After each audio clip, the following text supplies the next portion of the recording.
మాట్లాడతారు. వారితో పాటు వేదిక మీద ప్రెస్ కాన్ఫరెన్స్లో పాల్గొంటున్నటువంటి సీనియర్ నాయకులందరినీ పరిచయం చేస్తాను. స్వామి గౌడ్ గారు గతంలో ఎమ్మెల్సీ, అదేవిధంగా విధాన పరిషత్ చైర్మన్ కూడా పనిచేశారు తెలంగాణ రాష్ట్రంలో. మోహన్ రెడ్డి గారు గతంలో ఎమ్మెల్సీగా పనిచేశారు. మృత్యుంజయ గారు గతంలో శాసనసభ్యులుగా ఉన్నారు. అదేవిధంగా నందీశ్వర్ గౌడ్ గారు గతంలో ఎమ్మెల్యేగా పనిచేశారు. విఠల్ గారు సీనియర్ నాయకులు, టీఎస్పీఎస్సీ మెంబర్గా పనిచేశారు. మనోహర్ రెడ్డి గారు బీజేపీ రాష్ట్ర ఉపాధ్యక్షులు, ప్రస్తుతం గతంలో జనరల్ సెక్రటరీగా పనిచేశారు. శ్రీ ఎస్ కుమార్ గారు బీజేపీ ఎస్సీ మోర్చా జాతీయ కార్యదర్శి. వారితో పాటు మాధవ్ గారు బీజేపీ రాష్ట్ర కార్యదర్శి, ఉమారాణి గారు బీజేపీ కార్యదర్శి, రాజనీ పాల్వాయి గారు బీజేపీ అధికార ప్రతినిధి, జయశ్రీ గారు బీజేపీ రాష్ట్ర కార్యదర్శి, వేముల అశోక్ గారు గతంలో బీజేపీ ఎస్సీ మోర్చా రాష్ట్ర అధ్యక్షులు పనిచేశారు. నాతో పాటు సంగప్ప గారు సీనియర్ జర్నలిస్టు, మా బీజేపీ సీనియర్ నాయకులు, వారు కూడా ఈ ప్రెస్ కాన్ఫరెన్స్లో పాల్గొంటున్నారు. శ్రీ బండి సంజయ్ గారిని మాట్లాడాల్సిందిగా కోరుతున్నాను.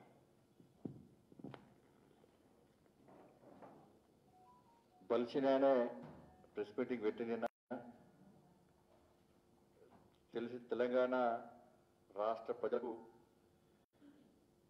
అబద్ధాలతోని, భూతు పురాణంతోని, అవాస్తవాలతోని నమ్మించే ప్రయత్నం చేసిన సందర్భంలో వాస్తవాలను మీ ద్వారా ప్రజలకు వివరించే ప్రయత్నంలో ఈ గరీబోర్డు పెట్టిన ప్రెస్ కాన్ఫరెన్స్ వచ్చిన మీ పార్టీగా మీతో అందరూ కూడా నమస్కారాలు. ఎన్ని గంటలు? 2 గంటలు చంపిండి నిన్న. Telugu, Hindi, English, Urdu, next China ready అవుతుంది. చైనా భాష ఇంకో గంట పెంచుకోరు. ఇక చెప్తా మీకు. నిహావ్, నిహావ్ మా, ఓకే, శేషే, నిహావ్, నిహావ్ మా, ఓకే, శేషే. చెప్పాలి, అర్థం ఏంటి? నెక్స్ట్ సార్ చెప్తాను, నెక్స్ట్ మీకు రెడీ ఉండరు. ఇక మీరు నేర్చుకోవాలి చైనా భాష. ఇక నీ హావ్ అంటే నమస్తే అన్నట్టు చైనా భాషలో. నీ హావ్ మా అంటే బాగున్నారా అన్నట్టు. శేషే థ్యాంక్ యూ అన్నట్టు వచ్చినందుకు.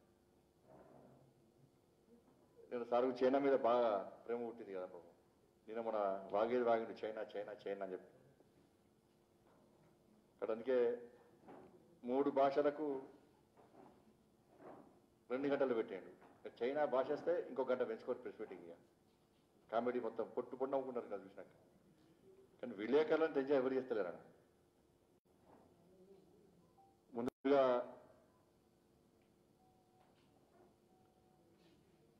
తెలంగాణ రాష్ట్ర ఏర్పాటులో ప్రధాన భూమిక పోషించి తెలంగాణ యువకులారా బలిదానాలొద్దు, మీరు ప్రాణాలతో ఉండాలి, మీ లక్ష్యం నెరవేరవుతున్నది, దానికోసం భారతీయ జనతా పార్టీ తప్పకుండా మీకు మద్దతునిస్తున్నది. తెలంగాణ ఏర్పాటును మీరు కల్లారా చూడాలని చెప్పి పిలుపునిచ్చి పార్లమెంట్లో తన వాణి తన బాణితో తెలంగాణ విషయంలో గర్జించిన గాండించిన తెలంగాణ చిన్నమైనటువంటి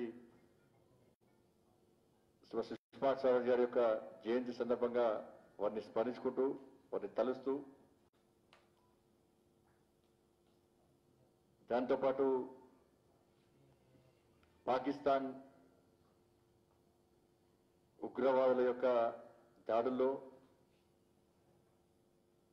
పుల్వామాలో జరిగిన దాడిలో అసూలు బాసటి వీర జవాన్లకు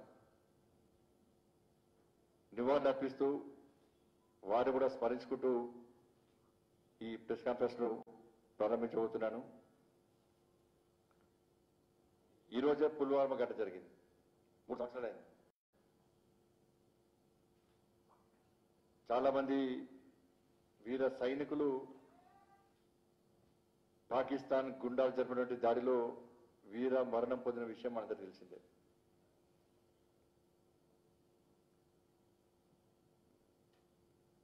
దానికి ధీటుగా నరేంద్ర మోడీ గారి నేతృత్వంలోని భారతీయ జనతా పార్టీ ప్రభుత్వం సైనికులను వీర జవాన్లను పోటు చేస్తున్న సందర్భంలో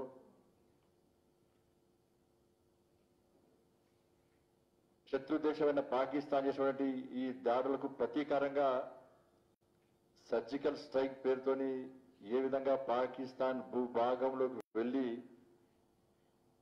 వీరోచిత పోరాటం చేసి పగ తీసుకున్న విషయం కూడా మనకు తెలిసిందే.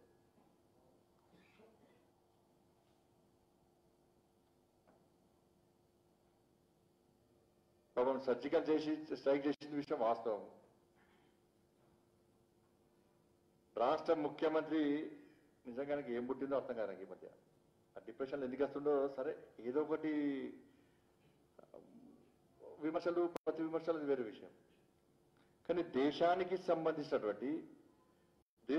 సంబంధించిన విషయంలో కూడా రాష్ట్ర ముఖ్యమంత్రి నిస్సిగ్గుగా నిర్లజ్జగా వీర సైనికుల త్యాగాలను కించపరిచే విధంగా వాళ్ళ సర్జికల్ స్ట్రైక్ జరగాలని చెప్పి ఇలా వాదిస్తుంటే భారతీయుడు ఇవాళ తలదించుకోవాల్సిన పరిస్థితి ఏర్పడింది. ఈయన ఎడగొట్టిందా అండ్ ఒక డిఎన్ఏ టెస్ట్ చేయించాలని పాకిస్తాన్ రక్తం కాస్తున్నాడు, కొంచెం లోపల ఉన్నట్టున్నది.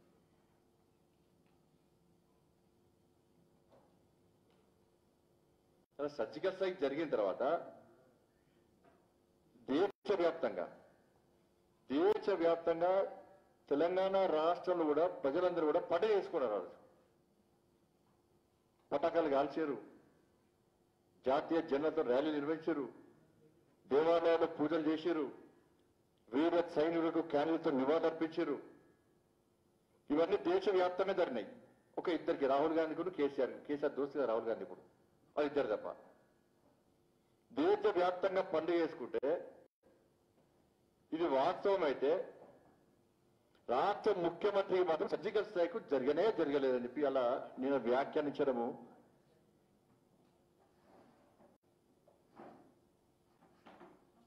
మనకి ఏ దేశభక్తుందో ఇప్పటికి అర్థం కాలే, ఏ దేశానికి వంతపడుతుందో ఇప్పటికి అర్థం కాలే.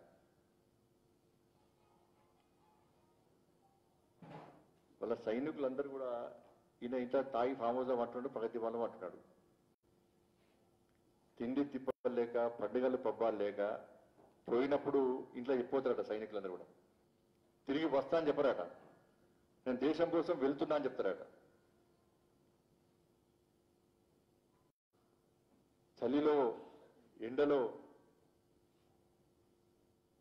నిద్ర లేక, తిండి తిప్పలు లేక మన దేశాన్ని కాపాడేటువంటి సైనికులు వాళ్ళ కుటుంబాలు వదిలిపెట్టి సరిహద్దులో కాపలా కాస్తూ దేశాన్ని కాపాడే ప్రయత్నం చేస్తుంటే ఇలా వాళ్ళ యొక్క త్యాగాలను కూడా, వాళ్ళ యొక్క వీరోచిత పోరాటాన్ని కూడా కించపరిచే విధంగా రాష్ట్ర ముఖ్యమంత్రి మాట్లాడుతుంటే నీకంటే పెద్ద దేశద్రోహి ఇంకోలేడు.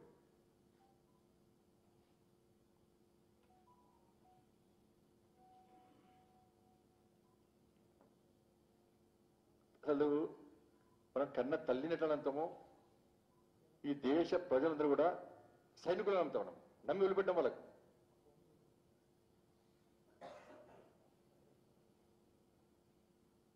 అట్లాంటిది నువ్వు సైనికులు నమ్మతలేవు, నువ్వు దేశ ప్రధాని మాట నమ్మవు,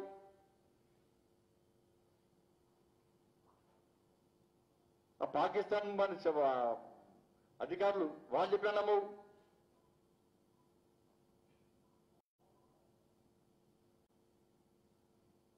ఎవరు చెప్తే నమ్ముతావు అంటే నువ్వు అని పేరు కదా, మసూద్ అజార్. మసూద్ అజార్ నీకేమో అన్న అవుతాడు, తమ్ముడు అవుతాడు, బావ అవుతాడు, బామాడు చేస్తాడు మనకి. మసూద్ అజార్ వీడు చెప్తే ఈయన నమ్ముతాడు. ఈయన అయిపోయాడు, మన ఫోన్ ఏం చెప్పి వచ్చిన రాత్రి కూడా వచ్చి కలిసిపోయాడు. ఎప్పుడన్నా ఈయన చెప్తే కొంచెం పొలిక కూడా సేమ్ ఉన్నాయి, పడి పొలి సేమ్ ఉన్నాయి కొంచెం. వీడు చెప్తే నమ్ముతాడట ఆయన.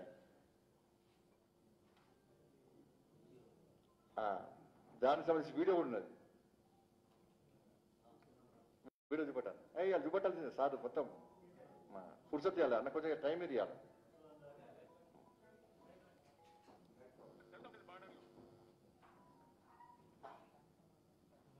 ఫస్ట్ జరుగుతూ ఉంటుంది బార్డర్లో. దానికి నరేంద్ర మోదీ మొన్న సర్జికల్ స్ట్రైక్ అంటే కొట్టే 300 మంది చచ్చిపోయిన వీళ్ళు డొల్ల ప్రచారం.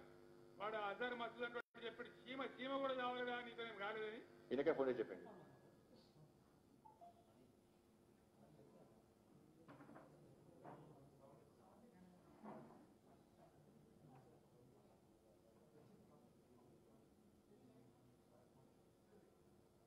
జరుగుతూ ఉంటుంది బార్డర్లో.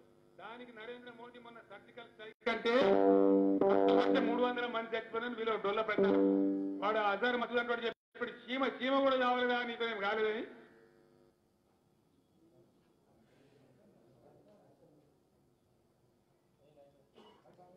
మోస్ట్ వాంటెడ్ టెర్రరిస్ట్ వీని బ్యాక్గ్రౌండ్ ఏంటంటే 2001లో పార్లమెంట్ మీద దాడి చేసింది వీడే, వీని గ్యాంగే. 2008లో ముంబై దాడిలో వీని హస్తం ఉన్నది. జమ్మూ కాశ్మీర్ అసెంబ్లీలో ఆత్మహత్య దాడికి స్కెచ్ చేసింది వీడే. 2016లో పఠాన్ కోట్లో ఇండియన్ ఎయిర్ ఫోర్స్ పై దాడి చేసింది వీడే. 2019లో పుల్వామా దాడిలో 40 మంది భారత జవాన్లు బలిగొన్నది వీడే. ఇలా పుల్వామాలో జరిగిన దాడి వెనుక ఉన్నది కూడా వీడే. ఇప్పుడు జైష్ అహ్మద్ యొక్క ఉగ్రవాద సంస్థ యొక్క అధినేత వీడు ఫోన్ చేసి చెప్పినట్టు మన సార్కు దాడి జరగలేదని చెప్పి. ఇవాళ పాకిస్తాన్ చచ్చిపోతే ఈయనకేం మాత్రం అర్థం కాదు, బాధపడుతున్నట్టు ఎవరు చేసుకోలేదు చెప్పి. ఆ రోజు ఇప్పుడు ప్రియతమ ప్రధాని మోడీ గారు క్లారిటీగా చెప్పాడు. ఏం చెప్పాడు? దాడి చేస్తాం, ప్రతీకారం తీసుకున్న తర్వాత వెంటనే ఈ విషయాన్ని పాకిస్తాన్కు చెప్పేవారు కూడా ఈ విషయం బయటికి రావద్దు, ఫస్ట్ వానికే చెప్పాలని చెప్పి మోడీ గారు క్లారిటీగా ఒక టీవీ ఛానల్కి ఇంటర్వ్యూలో క్లియర్గా చెప్పాడు. వాళ్ళు ఫోన్ మాట్లాడలే, ఫోన్ రాలే, వచ్చి చూడలే, భయపడ్డారు. 12 గంటలకు కమ్యూనికేషన్ ఫోన్లో మాట్లాడారు, వచ్చి చూసిరు, వాళ్ళ డెడ్ బాడీని తీసుకపోరని చెప్పి చెప్పినామని చెప్పి క్లియర్గా మొదలైపోయారు. ఆ వీడియో చూపడతారు సార్ మీకు लाइट होना चाहिए। मैंने हमारे अफसर जो इसको ऑपरेट कर रहे थे उनको कहा कि आप हिंदुस्तान को पता चले उससे पहले, मीडिया वहां पहुंचे उससे पहले पाकिस्तान की फौज को फोन करके बता दो कि आज रात हमने ये किया है, ये लाशें वहां पड़ी होगी, तुम्हें समय हो तो जाकर के ले आओ। हम सुबह 11 बजे से उनको फोन लगाने की कोशिश कर रहे थे, फोन पर आने से डरते थे, आ नहीं रहे थे। मैं इधर पत्रकारों को बुला करके रखा हुआ था, हमारे आर्मी अफसर खड़े थे। पत्रकारों को आश्चर्य हो रहा था कि क्या बात है, हमको बुलाया है, कोई बता नहीं रहे। मैंने कहा पत्रकार बैठे हैं, उनको बिठाइए, थोड़े वो नाराज हो जाएंगे, लेकिन सबसे पहले पाकिस्तान से बात करो, हमने किया है, छुपाया नहीं हमने। 12 बजे वो टेलीफोन पे आए, उनसे बात हुई, उनको बताया कि ऐसा ऐसा हुआ है और हमने किया है। और तब जाकर के हमने हिंदुस्तान के मीडिया को और दुनिया को बताया कि भारत की सेना का ये अधिकार था न्याय को प्राप्त करने का, और हमने किया।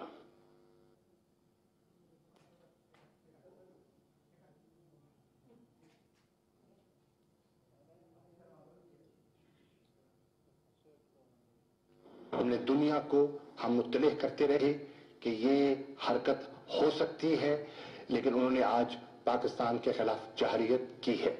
नंबर 1, ये लाइन ऑफ कंट्रोल की वायलेशन है, इसको मैं लाइन ऑफ कंट्रोल की वायलेशन तस्वर करता हूं, और पाकिस्तान एक मुनासिब जवाब का हक और राइट टू सेल्फ डिफेंस रखता है। अभी 11 बजे वजीर आज़म ने इजलास बुलाया है, मैं उस इजलास पे जा रहा हूं और दफ्तर खारजा का नुक्ता नजर उनकी खिदमत में पेश करूं। వాళ్ళు నేను అడుగుతున్న రాష్ట్ర ముఖ్యమంత్రిని, నీకు ఏమాత్రం సిగ్గున్నా, నీ లోపట నువ్వు నిజంగా భారతీయునివైతే వెంటనే క్షమాపణ ఇవ్వు. సిగ్గుండాల కొంచెం నకలు ఉండాలి రాష్ట్ర ముఖ్యమంత్రికి. నువ్వు ఎవరిని పరిశీలిస్తున్నావు, ఇవాళ ఎవరి గురించి మాట్లాడుతున్నావు? అరే, భారతదేశ సైనికులను దాడి చేస్తే, సైనికులను హతమారిస్తే దానికి ప్రతీకారంగా పాకిస్తాన్ మీద దాడి చేస్తే పాకిస్తాన్ వాడు ఒప్పుకుంటాడు. మీడియాలో కథనాలు వస్తాయి, మీడియాలో మొత్తం స్టోరీస్ వచ్చినాయి, చచ్చిపోయిన శవాలను చూపెట్టారు, చచ్చిపోయిన శవాలను పట్టుకపోయిన పాకిస్తాన్ వాడు.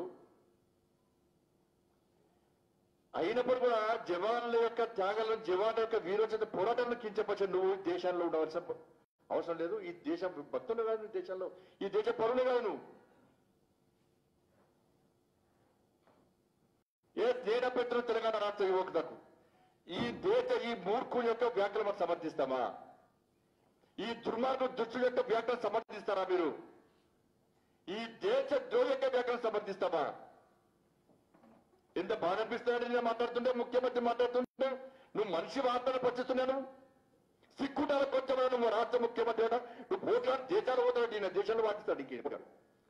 నెక్స్ట్ నీ సర్జికల్ స్ట్రైక్ జరిగేది చెప్పి ఆ రాజ్నాథ్ సింగ్ గారికి ఫోన్ చేస్తా. నెక్స్ట్ సర్జికల్ స్ట్రైక్ జరిగినప్పుడు సంకరేసుకుని మాట నేను సంకరేసుకుంటూ చాలా పడేస్తారు పోయి. అరే ఏది మాట్లాడితే ఏది పడితే మాట్లాడుతున్నా 2 గంటల పాటు సర్జికల్ నీకేం బాధ, పాకిస్తాన్ వచ్చిపోతే నీకేం బాధ నాకు అర్థం కాలే. అనేక మంది యువకులు, నేను పాదయాత్ర చేస్తున్న చాలా మంది యువకులు, నువ్వు ఏం చేస్తావని అంటే నేను బీటెక్ చేసినా అది చేసినా ఇది చేసినా కానీ లాస్ట్కు ఆర్మీకి పోతా అంటున్నాడు. ఎందుకు పోతావు ఆర్మీకి అంటే, సార్ సర్జికల్ స్ట్రైక్ చేశారు కదా, నేను కూడా మా అమ్మకి నాన్నకి చెప్పొచ్చిన సార్, నేను ముగ్గురు అనాథపడ్డాను సార్, నేను ముగ్గురు అక్కలం సార్, నేను ఒక్కనైనా పోయి పక్కా సర్జికల్ స్ట్రైక్ చేయాలని ఆ సర్జికల్ స్ట్రైక్ లో నేను పాల్గొనాలి సార్ అని చెప్పి ఈ తెలంగాణలో యువత ఇలా పాదయాత్ర సందర్భంగా నాగితే ఇప్పటికీ 2 అమ్మాయిలకు ఇలా ఆర్మీ ట్రైనింగ్ కోచింగ్ ఇస్తున్నాం మనం. వాళ్ళకున్న బుద్ధి నీకు లేదా, వాళ్ళకున్న సిగ్గు నీకు లేదా? రే సర్జికల్ స్ట్రైక్ ఈ దేశంలో దేశ ప్రజలకు ఒక భక్తి భావం పెంచే ఒక ఆలోచన ఒక స్ఫూర్తి వచ్చే విధంగా జవాన్లో కూడా ధైర్యం నింపే, ఆత్మస్థైర్యం నింపే విధంగా ఇవాళ సర్జికల్ స్ట్రైక్ చేస్తే జవాన్ అందరూ పండుగ చేసుకుంటే, దేశ ప్రజలు పండుగ చేసుకుంటే ఇలా తెలియదు ఫామ్ అవుట్ అన్నాడు. పిల్లలు తెలిసిందని తెలిసి ఇప్పుడు తెలుసో తెలియదు అని కూడా. ఓసారి దోమ రావాలి అంటాడు, ఒకసారి ఈగ రావాలి అంటాడు. మరి చెప్పింది ఎవరు? పాకిస్తాన్ వాడు చెప్పే. అందుకే ఇలాంటి మూర్ఖుని, ఇలాంటి దేశద్రోహిని ఎట్టి పనులు క్షమించాల్సిన అవసరం లేదు. క్షమించదు మూర్ఖుని. రేపు ఏం చెప్తాడు? ఇంకా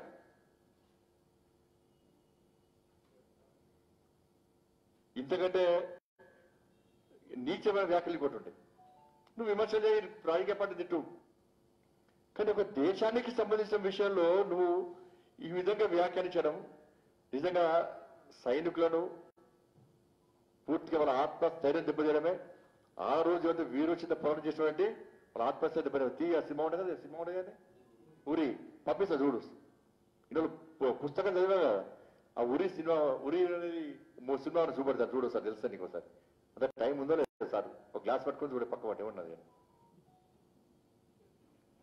ఇది రాబట్ ఆయన చనిపోతే చుట్టి వేస్తే కదా, స్టేట్మెంట్ పంపి కదా. ఇలా బిపిన్ రావత్ లాంటి ఒక దేశభక్తులు ఈ దేశాన్ని కాపాడంలో తెగించి కొట్లాడి వల్ల చేస్తే, అలాంటి దేశభక్తులను వాళ్ళని కూడా కించపరిచి అటువంటి ఇంతకంటే మూర్ఖత్వం అనే విషయాన్ని రాష్ట్ర ముఖ్యమంత్రి ఇప్పటికైనా స్పందించును. నీకేమాత్రం సిగ్గు ఉంటే, నీకు అక్కలుంటే, భారతీయ భావజాలు నీకు వస్తే, నువ్వు నిజంగా ఈ దేశానికి సంబంధించిన భక్తులు అయితే నువ్వు క్షమాపణ ఇవ్వు. ఇవాళ నువ్వు చేస్తున్న వ్యాఖ్యలు తెలంగాణ రాష్ట్రం కాదు, దేశం మొత్తం బాధపడుతున్నారు. అరే ఈయన ఎందుకు ఈ దేశభక్తి సర్జికల్ స్ట్రైక్ కూడా వ్యతిరేకిస్తుండేనే, పాకిస్తాన్ రెస్పోతుండేనే, వాడు రెస్పోతే బాధపడుతుండేనే.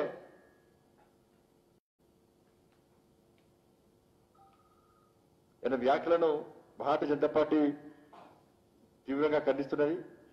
ఈ మధ్య కొత్తగా స్టార్ట్ చేసిన మళ్ళీ ఇంకోటి ఇంకా అన్నాడు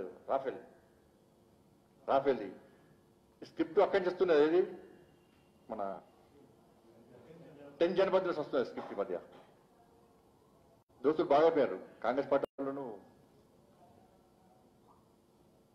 10 జనపథ్ స్క్రిప్ట్ మొత్తం సార్ చదువుతున్నాడు. రాఫెల్ దానిలో స్కామ్ జరిగిందట, అది కూడా చెప్తా. పొంగ రాఫెల్కి రెక్కలు ఉంటాయి, రెక్కలు దానికి ఈయన కప్పమంట, ఓ రెక్కకి నేను కట్టేసి తీసుకోవటప్పుడు దాన్ని పడేస్తే పీడపోతుంది, అడ్డపోతుంది రాయిగా. రాఫెల్ కుంభకోణం అట ఈయనకి ఒడియప్పుడు మరి అది ఆల్రెడీ సుప్రీంకోర్టు పిటిషన్ కొట్టేసింది, ఆల్రెడీ క్లీన్ చిట్ ఇచ్చింది. రాఫెల్ కుంభకోణం తప్పిది. సుప్రీంకోర్టులో నీలాంటి వాడు పిటిషన్ వేస్తే త్రివిధ దళాధిపతులు దాని విచారణ జరిపి సీల్డ్ కవర్ లో సుప్రీంకోర్టు నివేదిక సమర్పిస్తే దాన్ని పూర్తి స్థాయిలో పరిశీలించండి గౌరవ సుప్రీంకోర్టు. ఎలాంటి అవినీతి అక్రమాలు జరగలేదని చెప్పి సుప్రీంకోర్టు తీర్పు ఇచ్చినప్పుడు కూడా ఈరోజు మళ్ళా దాన్ని ప్రస్తావించినట్టే ఇది పూర్తిగా సుప్రీంకోర్టు యొక్క ఆదేశాలను ధిక్కరించినట్టే. గుర్తుంచుకోవాలి రాష్ట్ర ముఖ్యమంత్రి, ఇలా క్లియర్గా ఉన్నది. నిర్ణయ ప్రక్రియను సందేహించడానికి ఎలాంటి ప్రాతిపదిక కనిపించలేదని సుప్రీంకోర్టు స్పష్టం చేసింది. ఈ యుద్ధ విమానాల ఆవశ్యకత నాణ్యతపై ఎలాంటి అనుమానాలు లేవని చెప్పి సుప్రీంకోర్టు స్పష్టం చేసింది. సుప్రీంకోర్టు జడ్జిమెంట్ ఇచ్చింది. సుప్రీంకోర్టు జడ్జిమెంట్ ఇస్తే కూడా ఈయనకు దేశ ప్రధాని మీద నమ్మకం లేదు, మాటలు నమ్మకం లేదు, త్రివిధ దళాధిపతుల మీద నమ్మకం లేదు, సుప్రీంకోర్టు మీద నమ్మకం లేదు, రాష్ట్రపతి మీద నమ్మకం లేదు. మరి ఎవరి నమ్మకం అంటే మళ్ళీ మసూద్ అజార్ లాంటి వాళ్ళ మీద మాత్రం నమ్మకం వినకు. ఇది గతంలో కాంగ్రెస్ పార్టీ ఇట్లా విమర్శ చేసింది. అప్పో ఇట్లా నిజంగా స్కామ్ జరుగుతుంటే కాంగ్రెస్ ఊపుకుంటారు ఎప్పటివరకు వాళ్ళ నాయకుడు. అందుకే చెప్తున్నా KCR next Congress party PCC president అవుతుండు. గతంలో కాంగ్రెస్ సోనియా గాంధీ అప్పుడు పోయి అడిగిందట, మేడం నేను ముఖ్యమంత్రి కావాలి, నన్ను పిసిసి అధ్యక్షుని చేయంటే ఒప్పుకోలేదట. అప్పుడు లైన్ క్లియర్ కాలే. ఇప్పుడు ఎట్లా ఈ పార్టీ అతి లేదు గతి లేదు, నెక్స్ట్ పిసిసి. అందుకే కాంగ్రెస్ వాళ్ళకి నెక్స్ట్ మీ నాయకుడు కేసీఆర్ రాసి పెట్టుకుంటారు. ప్రగతి భవన్ వచ్చి నెక్స్ట్ గాంధీ భవనే, అంటే రెండు భవన్లే కదా.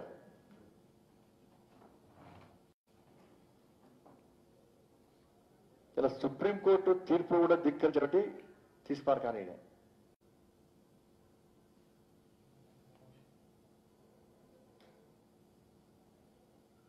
రాఫెల్ గురించి కూడా నిన్న ఇవన్నీ కూడా సరే విలేకరుల సమావేశం పెట్టడము విమర్శలు. కనీసం ఒక ముఖ్యమంత్రి స్థానంలో వ్యక్తి ఈ దేశ భద్రత విషయంలో కానీ, వీర జవాన్ల విషయంలో కానీ, అంతరిక రక్షణ విషయంలో కానీ హద్దు మీరు మాట్లాడద్దు. నువ్వు సంచలనం కోసం ఇంగ్లీషు, తెలుగు, హిందీ, ఉర్దూ అన్ని మాట్లాడి దేశ రాజకీయాలకు పోవడానికి, దేశవ్యాప్తంగా చర్చ జరగడానికి ఓ మంచి పని చెప్పు. నువ్వు మంచి వ్యాఖ్యలు చేయి. సంచలనం చేయడానికి, సంచలనాల కోసం నువ్వు 2 గంటలు ప్రెస్ మీటింగ్ పెట్టి రాఫెల్ గురించి సుప్రీంకోర్టు తీర్పును ధిక్కరిస్తావు, వీర జవాన్ల త్యాగాలను కించపరుస్తావు, వాళ్ళ వీరోచిత పోరాటాన్ని నువ్వు అవమానపరుస్తావు. అసలు ఏమనుకుంటున్నావు అర్థం కాదు. ఇప్పటి నాకు ముఖ్యమంత్రి దీన్ని మాట్లాడుతుంటే ఎందుకు మాట్లాడుతుంది ఇప్పటికి అర్థం కాదు నాకైతే.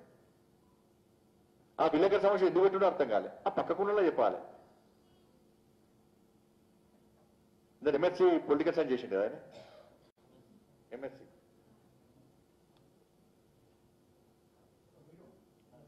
ఏమని అదే దాని గురించి మనకు మైండ్ ఖరాబ్ అవుతుంది అనవసరం. ఇప్పుడు చూసేసేంత టోల్ అది అవుతుంది కాదు. బీజేపీ అవినీతి పార్టీ అట. ఈయనకి ఎడవించిన ఉంటుంది పాపం. బీజేపీని తరిమి కొట్టకుంటే దేశం ఆగమైపోతుంది అట. తెలంగాణ ఆగమవుతుంది గవర్నర్ మాకి. బీజేపీని తరిమి కొట్టుకుంటే ఆగమైపోతుంది అట. నీలాంటి సన్నాసి అందిత జుట్టు పడతాడు, లేకుంటే కాలు పడతాడు.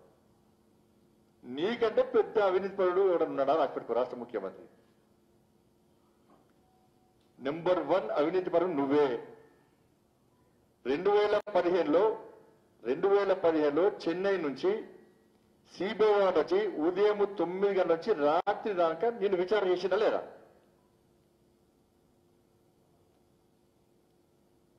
నువ్వు పెద్ద అవినీతి పరుడు.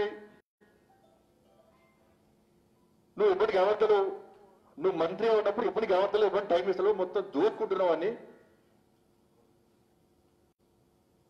ఈఎస్ఐ స్కామ్ కానీ, సహారా స్కామ్ లేవు, అన్ని దోచుకుంటున్నావు కాబట్టి ఆ దోచుకుంటే టైం ఇస్తున్నావు తప్ప నువ్వు బయట కనీసం పబ్లిక్ టైం ఇస్తావు, మంత్రిగా ఉండి ఎంపీలకు టైం ఇస్తావు, ఎమ్మెల్యే టైం ఇస్తావు అని చెప్పి ఒక ఎంపీ సాక్షాత్తు పార్లమెంట్ లో ప్రశ్నిస్తే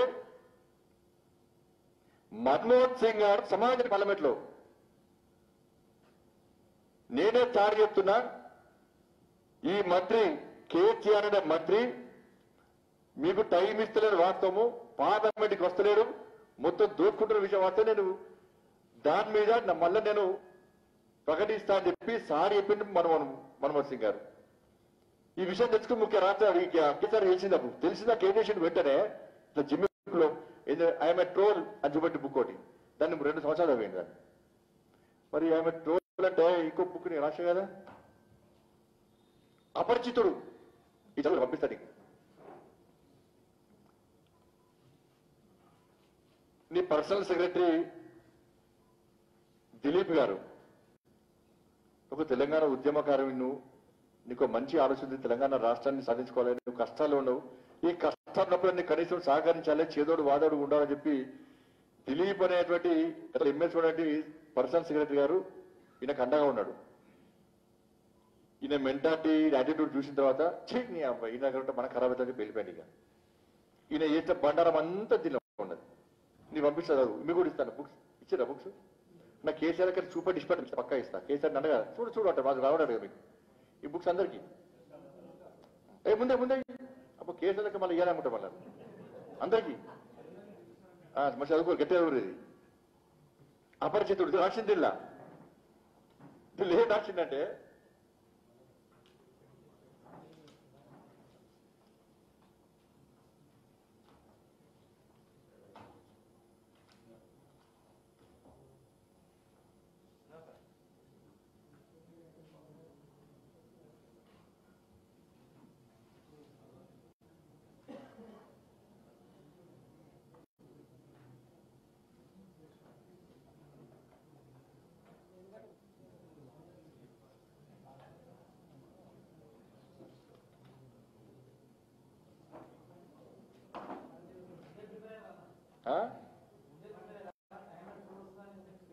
ఎవరు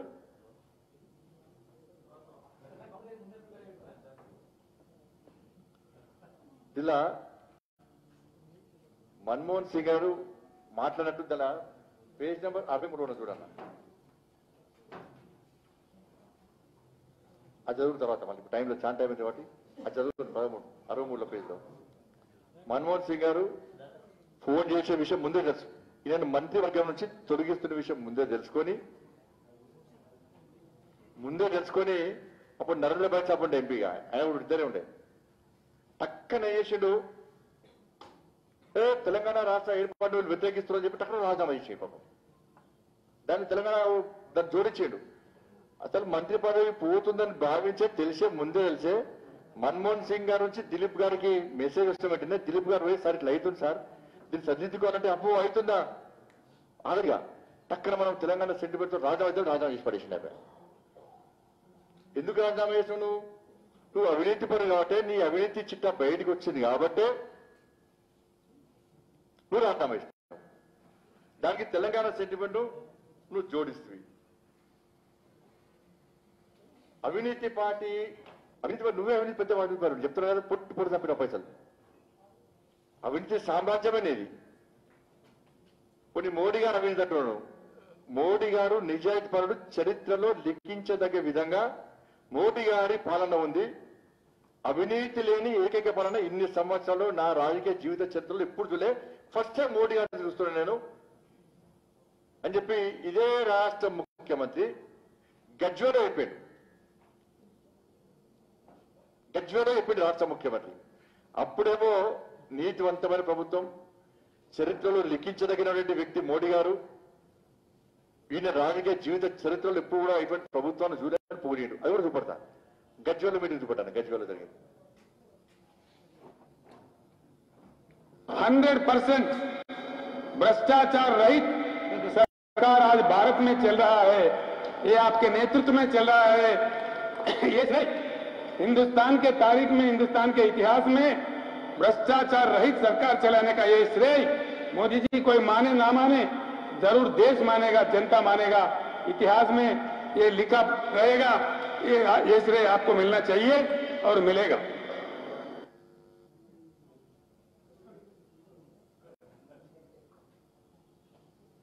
सेंट्रल गवर्नमेंट से राज्यों को दिए जाने वाला डेवोल्यूशन आप प्रधानमंत्री बनने से पहले सिर्फ 32% था। बड़े सोच विचार के बाद आपने 2 कदम उठाए, इसका भी श्रेय आपको मिलेगा और आपका नाम भारत के इतिहास में सुस्थिर रहेगा। 32% डेवोल्यूशन को आपने 42% बना दिया। हिंदुस्तान के सारे मुख्यमंत्रियों के तरफ से, सारे राज्यों के तरफ से, व्यक्तिगत रूप से, मेरे तरफ से इस बात को मैं आपको धन्यवाद देता हूं और आपको बधाई भी देता हूं।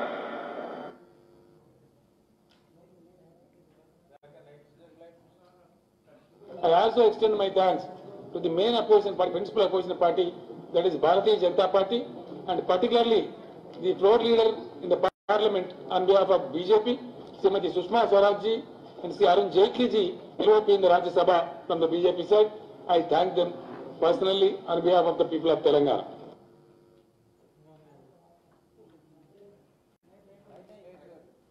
అలా 2 విషయాలు ఒకటేమో ఏ కన్నా పైస కూడా ఇస్తలేదు కేంద్ర ప్రభుత్వం అన్నాడు.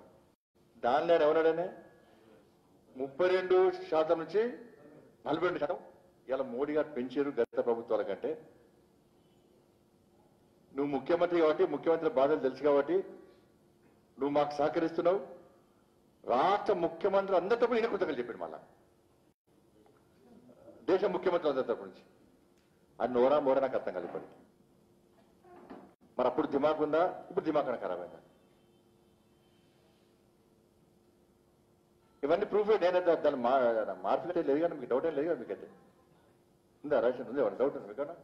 డౌట్ ఏం లేదు కదా మీకైతే?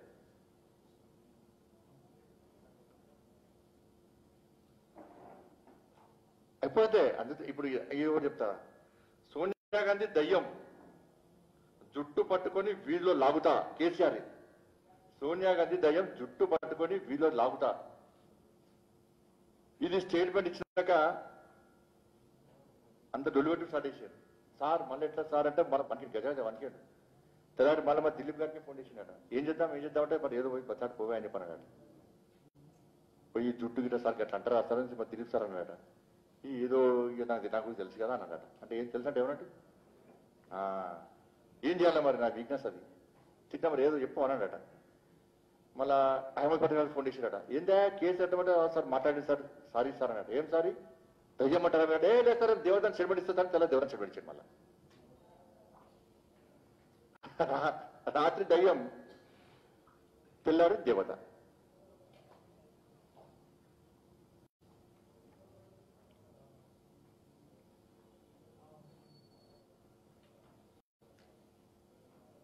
ఇది మిషన్ భగత ప్రారంభోత్సవ సభలో గజ్వేలో మాట్లాడిన మాటలు, కేసీఆర్ గారు మాట్లాడిన మాటలు ఇప్పుడు చెప్పాలి. రాష్ట్ర ముఖ్యమంత్రి అవినీతి సామ్రాజ్యం నీది, దీనిలో ఏం లేదన్నా. అసలు విషయం ఏంటంటే ఆయనకి ఇప్పుడు డిప్రెషన్ ఎందుకుంటాడంటే కోవిడ్ సందర్భంగా ఆత్మ నిర్భర భారత్ పేరుతో 20 లక్షల కోట్ల ప్యాకేజ్తోని దేశ ప్రధాని ప్యాకేజ్ ప్రకటించిన తర్వాత నేరుగా లబ్ధిదారుల లోపల లబ్ధిదారులకు న్యాయం జరిగే విధంగా చర్యలు తీసుకున్న తర్వాత ఈయనకు 1 పైసా కమిషన్ ముడతలేదు. స్వనిధి కింద పైసలు నేరుగా ఇస్తున్నాం, బియ్యం నేరుగా ఇస్తున్నాం, కంప్లీట్ సబ్సిడీ ఇస్తున్నాం.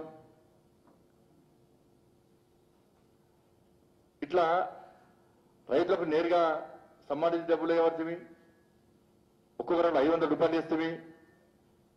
ఇవన్నీ నేరుగా వస్తామంటే అది కూడా అయిపోతున్నారు. వీడు ఉంది అనేది మంతెన్ని ముత్తారం ఉంది. అది మంతెన్ని ముత్తారంలో ఉన్న కూడా డైరెక్ట్ మీరు మోడీ గారు పైసలు నేనది గీర అంటున్నాడు. అంటే నా పరిస్థితి ఏంటంటే సినిమా ఉంది కదా, నాకేంటి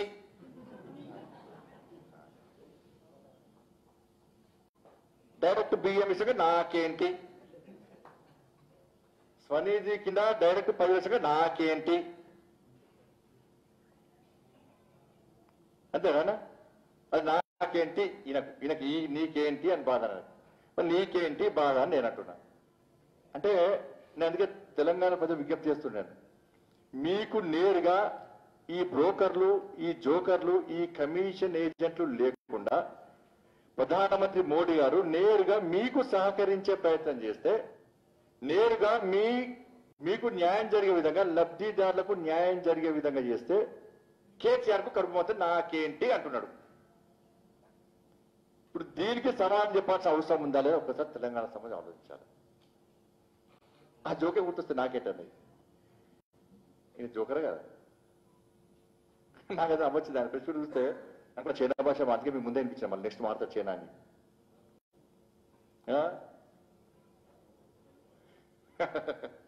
అందుకే రాజ్యాంగాన్ని మార్చారు. మరి ఆ చైనా భాష పెడతారు దాన్ని మరి అవును అఫీషియల్ లాంగ్వేజ్ చేస్తారు, అధికార భాష చేస్తారు దాన్ని. ఇక అతి ముఖ్యమైన విషయం విద్యుత్ సంస్కరణ విషయంలో మాట్లాడండి. ఇదేదో మాట్లాడాడు. మీకు కొన్ని కాపీ కూడా పేరా నిన్నవరనా మంచి పేరు విలేకరుల సమావేశం వేరా అది ఇచ్చిండా, పేపర్లు ఇచ్చిండా? ఎప్పుడు ఏమంటాడు ప్రతిసారి ఏమంటాడంటే ఇంత కట్టిస్తాడు, ఆ టైం చదివేది పీకేలేదు, మళ్ళీ ఆయన అయిపోయలేదు దానికి. ఇంత పెద్ద కట్టిస్తాడు, చూసుకోండి తర్వాత చూసుకోండి అంటాడు. ఇక అడుగుడెక్కడ అప్పో ఈ మధ్య అడుగుతారు కానీ కొంచెం ఆ బుక్ ఇస్తాడు, ఇక ఇచ్చి చదువుకోండి అంటే అడుగుతారా మళ్ళీ మీరు మళ్ళీ సంవత్సరానికి ఎప్పుడు లేస్తారు సార్ బయటకు వస్తాడు, అప్పటికి ఈ ఇష్యూ అవుతుంది, మనకు కొంత డైవర్ట్ చేస్తారు కదా, మళ్ళీ అడిగేలేదు లేదు కదా, చూసేలేదు, చూసాక ఫోన్ చేస్తారు, నాకంటే ఫోన్ చేస్తారు, కేసీఆర్ ఫోన్ చేస్తారు, ఎవరన్నా చేస్తారా ఫోన్ అన్న. విద్యుత్ సంస్కరణ విషయంలో అన్ని అబద్ధాలేనా, అన్ని జూటా మాటలే, అన్ని బడాచోరు మాటలే, అన్ని బట్టబాజీ మాటలే. ఇది కేవలం తెలంగాణ రైతాంగాన్ని రెచ్చగొట్టడానికి, రాజ్యాంగం విషయంలో ఇప్పటికే తెలంగాణ ప్రజలు ఇవాళ రాష్ట్ర ముఖ్యమంత్రిని వ్యతిరేకిస్తున్నారు, ఆగ్రహంతో ఉన్నారు, నిరోధించే ప్రయత్నం చేస్తున్నారు. కాబట్టి దాని దృష్టి మళ్లించడానికి అందరూ చెప్తున్నారు, ఒక సమస్య వస్తే ఒక ఇష్యూ నడుస్తుంటే దాన్ని ఇంకో ఇష్యూ మారుస్తారు. దాన్ని ఈసారి మళ్ళా రాజ్యాంగం విషయంలో నడుస్తుంది కాబట్టి నిన్న మందకృష్ణ మాదిగా పెట్టింది నిన్న. అందుకే భయపడి మళ్ళీ నిన్న చేసి సాధంగానే మళ్ళా విద్యుత్ సంస్కరణ స్టార్ట్ చేసాడు. సంస్కరణ పేరుతున్నాట, ఒక సంస్కరణ మంచి పేరు పెట్టాట, ఈయన జూటా వేస్తున్నాడు. ఏం జూటా వేసాడు నేను అంటే విద్యుత్ చట్టాలు, రైతు చట్టాలు మంచి, అవి అమలు చేయాలని చెప్పి ఈడేపుతీవి, ఆడిపోయి యుద్ధం చేస్తాను, ఆడిపోయి పిచ్చోడే మళ్ళీ వస్తేవి, మళ్ళీ ఏం చేస్తావు, సస్పెండ్ రైతులు ఒక్కొక్కరికి 5 లక్షలు ఇస్తాడు, అది వ్యక్తివి, నోటు రద్దు మంచిదంటివి, మళ్ళీ తప్పు వంటివి. ఒకసారి మంచిదంటాడు, ఒకసారి కాదు అంటాడు. ఇవాళ గతంలో తెచ్చే ప్రయత్నించినటువంటి పవర్ బిల్ 2020, దానికి 2020లో ఏప్రిల్లో కేంద్ర ప్రభుత్వం దాన్ని సవరణ చేసింది. గతంలో వచ్చిన బిల్లును కేంద్ర ప్రభుత్వం 2020 ఏప్రిల్లో సవరణ చేసింది. దాని తర్వాత 2021 ఫిబ్రవరిలో మళ్ళా కొన్ని మార్పులు చేసింది. దాన్ని ఫస్ట్ దాన్ని సవరణ చేసి మళ్ళా కొన్ని మార్పులు చేసింది. ఫైనల్ గా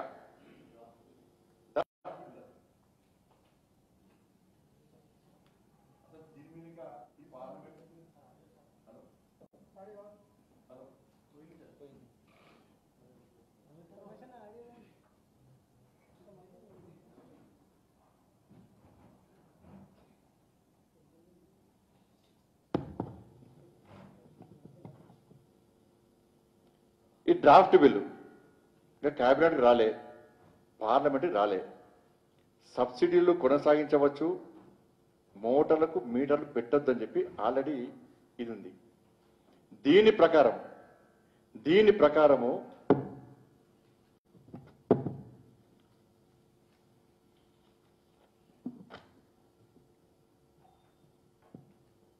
జనవరి 3 రోజు 2022 జనవరి 3 రోజు ఆర్డిఎస్ఎస్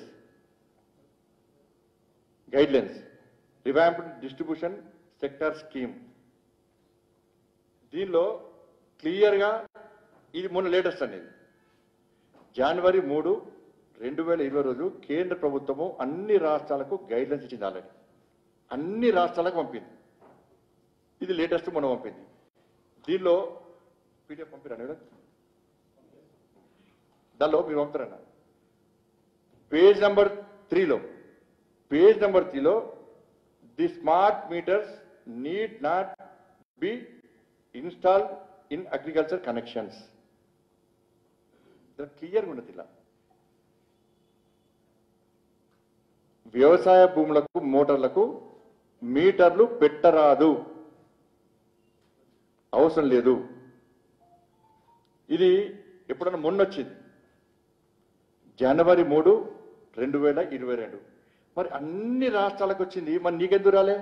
అయితే అడ్రస్ మార్చంటారు. ప్రగతి అది సచివాలయం గురపడుతుంది కదా, అడ్రస్ పాత అడ్రస్ పెట్టిండేమో.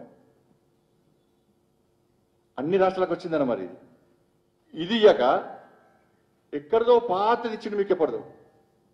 దీన్ని 68 పేజీలది ఇచ్చి ఇగో మీటర్లు పెట్టుకుంటారని చెప్పి నేను అడుగుతున్న రాష్ట్రం, నేను సవాల్ చేస్తున్నా, ఇది నీకు ముట్టిందా ముట్టలేదా? ముట్టకుండా పంపిస్తాను నేను. మీటర్లు పెట్టొద్దు అని దీనిలో ఉంది, మీటర్లు పెట్టుమని ఎక్కడ ఉందా?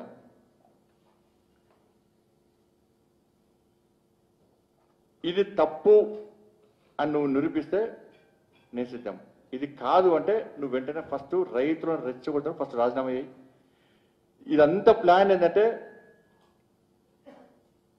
ఇవాళ మళ్ళా కేంద్ర ప్రభుత్వం పేరు చెప్పి మీటర్లు పెట్టి పెంచాడు. ఇప్పుడు ఏప్రిల్లో బిల్లు పెంచాడు, కరెంట్ పెంచాడు ఏప్రిల్లో. ఈఆర్సీ ఇప్పుడు పెంచాడట మళ్ళా. అంటే ఇవన్నీ మీటర్లు పెట్టి ఇవన్నీ పెట్టేది కేంద్ర ప్రభుత్వం యొక్క సంస్కరణలు. అందుకే నేను మీటర్లు పెడుతున్నా, ఛార్జీలు వేస్తున్నా అని చెప్పే ప్రయత్నం. దీనిలో తెలంగాణ రైతాంగానికి విజ్ఞప్తి చేస్తున్నా, క్లియర్ గా కేంద్ర ప్రభుత్వము జనవరి 3, 2022 రోజు క్లియర్ గా క్లారిటీగా ఈ గైడ్ లైన్స్ ద్వారా దేశవ్యాప్తంగా అన్ని రాష్ట్రాలకు ఆల్రెడీ పంపించింది, ఎక్కడ మీటర్లు పెట్టొద్దని చెప్పి. ఇది వాస్తవము. దీనికి రాష్ట్ర ముఖ్యమంత్రి స్పందించాలి. ఇవాళ నేను అడుగుతున్నా, ఒక పార్లమెంట్ లో బిల్లు సంస్కరణలు చేసేటప్పుడు, సవరణలు చేసేటప్పుడు దేశవ్యాప్తంగా ఉన్న కేసీఆర్ లాంటి మేధావులు 80,000 70,000 పుస్తకాలు ముఖ్యమైన మేధావులు అందరి దగ్గర నుంచి ఒపీనియన్ తీసుకుంటారు, వాళ్ళ ఆలోచన తీసుకుంటారు. ఇవన్నీ క్రోడీకరించి ఇవన్నీ కలిసి కొంతమంది ఒక కమిటీ కూర్చొని దాని మంచి చెడు గుర్తించి దాన్ని గ్రహించి దాన్ని పార్లమెంట్ లో ప్రవేశపెడితే అందరు కలిసి దాన్ని ఆమోదిస్తారు. అసలు చర్చనే లేదు, పార్లమెంట్ ఊనవలే, కేబినెట్ ఆమోదం పొందలే, పార్లమెంట్ లో చర్చ జరగలే, ఇక ఏం కానేగాలే. ఇప్పుడే సవరణలు మొత్తం సంస్కరణ తీసుకొస్తారని చెప్పి అలా ఆయన ఆగమవుతుండే, ఎవరు ఆగమవుతాడు, ఈయన ఆగమవుతాడు. ఇవాళ మరి నీ ఎంపీలు ఉన్నారు కదా, చెప్పొచ్చు కదా, నీ ఎంపీలు ఉన్నారు కదా ఆల్రెడీ, నీ ఎంపీలు పార్లమెంట్ అవసరం అడ్డుకో, నీకు ఇష్టాలు కూడా పెట్టకు, నువ్వు అసలు ఈ సంస్కరణలు ఒప్పుకోకు. మీటర్లు పెట్టద్దని క్లియర్గా ఉన్నది. అంటే నువ్వేంది ఇప్పుడు మీటర్లు పెట్టాలని కోరుకుంటున్నావా? నువ్వు మీటర్లు పెట్టి తూకుంటావు, గల్లబట్టి బయటకు ఉంచుకొస్తావు. నువ్వు మీటర్లు పెడితే మీటర్లు పెట్టే కుట్రలో భాగమే రాష్ట్ర ముఖ్యమంత్రి పడుతున్న పన్నాగము. మీటర్లు పెట్టద్దని కేంద్రం చెప్తున్నది, మీటర్లు పెట్టాలని చెప్పి రాష్ట్ర ముఖ్యమంత్రి కేంద్రాన్ని బదనాం చేసే ప్రయత్నం చేస్తున్నాడు, పెట్టే ప్రయత్నం చేస్తున్నాడు. ఇది ఫ్యాక్ట్, వాస్తవం. ఇది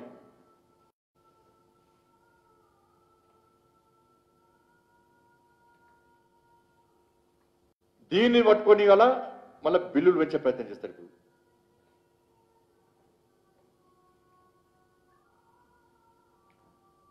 ఇలా ఉమ్మడి ఆంధ్రప్రదేశ్ అప్పుడు కేవలము ఈ బిల్లులు పెంచడం ద్వారా 1,500 కోట్ల రూపాయల ఆదాయం మాత్రం ప్రభుత్వానికి వస్తుంది పెంచడం ద్వారా ఉమ్మడి ఆంధ్రప్రదేశ్లో. ఇప్పుడు ఈయన ప్లాన్ ఏంటంటే ఏప్రిల్లో బిల్లులు పెంచడం ద్వారా 7,000 కోట్ల రూపాయల ఆదాయం ప్రభుత్వానికి వచ్చే స్థాయిలో బిల్లు పెంచే ప్రయత్నం చేస్తారు. ఒక్క తెలంగాణ రాష్ట్రంలో 7,000 కోట్లకు పైగా ఈ బిల్లులు పెంచడం ద్వారా ప్రభుత్వానికి ఆదాయం రావాలని పెంచే ప్రయత్నం రాష్ట్ర ముఖ్యమంత్రి నాకున్న సమాచారం. నువ్వు కరెంట్ ఎవరంటున్నారు? ఫ్రీ కరెంట్ నువ్వు ఇచ్చినది చాలా రాష్ట్రాలు ఇస్తున్నాయి. మధ్యప్రదేశ్ ఇస్తున్నది, ఛత్తీస్గఢ్ ఇస్తున్నది, తమిళనాడు ఇస్తున్నది, కర్ణాటక ఇస్తున్నది, ఆంధ్రప్రదేశ్ ఇస్తున్నది, పంజాబ్ ఇస్తున్నది. నువ్వు ఒక్కరు ఇస్తున్నావా? ఈ సమస్య దేశం మొత్తం ఎందుకు వస్తలేదు? మీటర్లు పెట్టాలని దేశం మొత్తం ఎందుకు వస్తలేదు? పక్క రాష్ట్రంలో పెట్టారు. పక్క రాష్ట్రంలో అప్పుడు స్టార్టింగ్ లో ఆయన పైలట్ ప్రాజెక్ట్ పెట్టారు. ఒక్క శ్రీకాకుళంలో పెడతారా? తీసేసిన ఇప్పుడు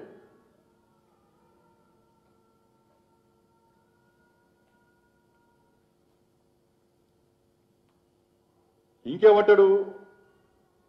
దేశంలో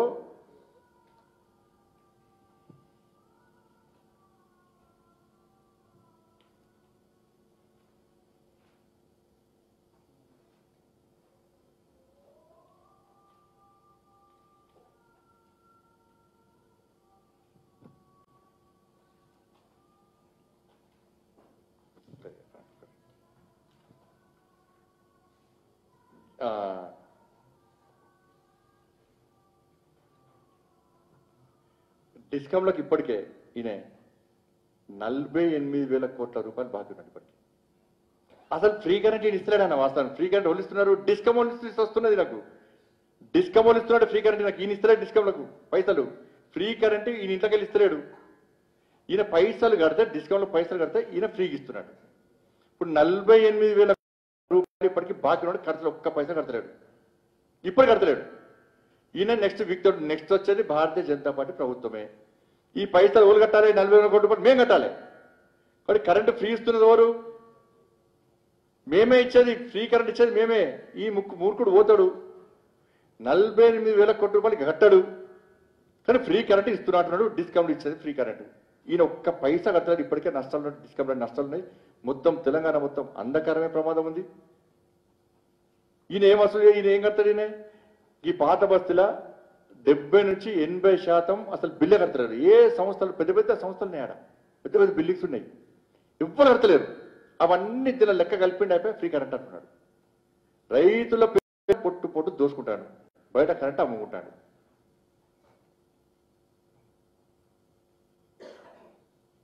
$48,000 కోట్ల రూపాయలు బాగున్నాడు ఇప్పటికీ. ఇప్పుడు ఇప్పటికి మళ్ళీ ఫ్రీ కరెంట్ ఇస్తున్నట్టు ఈయన ఇస్తున్నా ఫ్రీ కరెంట్. నువ్వు ఫ్రీ కరెంట్ ఇచ్చి దానికి పైసలు కడితే నువ్వు ఇచ్చినట్టు.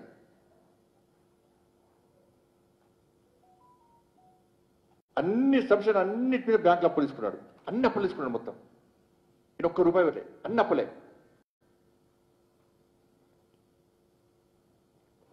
ఇంకంటాడు దేశంలో 4 లక్షల మెగావాట్ల విద్యుత్ అందుబాటులో ఉంటే 2 లక్షల మెగావాట్ల విద్యుత్ కూడా మోడీ సర్కారు వాడతలేదట. అవసరం వాడటం లేకుంటలేదు.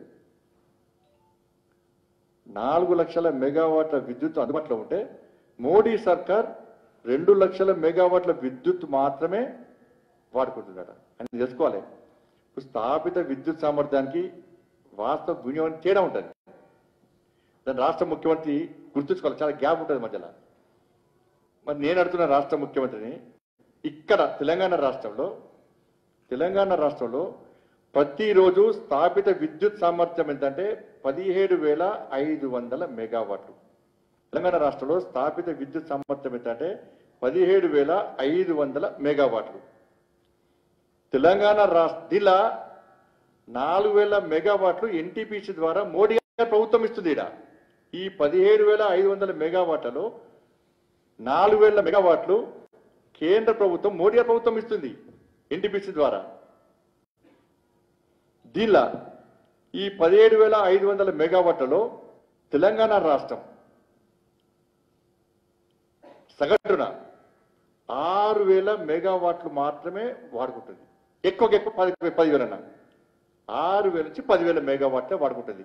నువ్వు 17,500 మెగావాట్లలో నువ్వు పీకుడు వానివి, నువ్వు చాలా అధ్యక్షదా, కేంద్రం ఏం వాడుకుంటలేదు కదా. నువ్వు 17,500 మెగావాట్లలో నువ్వు వాడేది ఎంత? 6 నుంచి 10, సగం కూడా వాడతలేవు. నువ్వే వాడవు, మోడీ ఆడమో వాడతలేనంటావు. మరి నువ్వెందుకు వాడతలేవు? పెట్టుకో, రేపంచి మీద వైర్లు వేసుకొని తిరుగు, అటు ఇటు వైర్లు వేసుకొని ట్రాన్స్ఫార్మర్ పెట్టుకోటి, వెనక పెట్టుకో, ముంగటోటి వెనుకోటి, కిందికే పెట్టుకోటి, కింది కూడా ఒకటి పెట్టుకొని ఎక్కువ కరెంట్ కాదు తిరుగు, కరెంట్ కాల్చుకో. ఇంకా మిగతా తిరుగుతప్పుడు చేస్తేవచ్చు, ఎట్లా వాడాలో చెప్తావచ్చు. అబ్బా, అవసరానికి విద్యుత్ వాడతారా అన్న? విద్యుత్ వాడతలేరు, వాడతాను. నాకు అర్థం కాలేదు, నాకైతే మరి అది ఏదో అర్థం కాలేదు.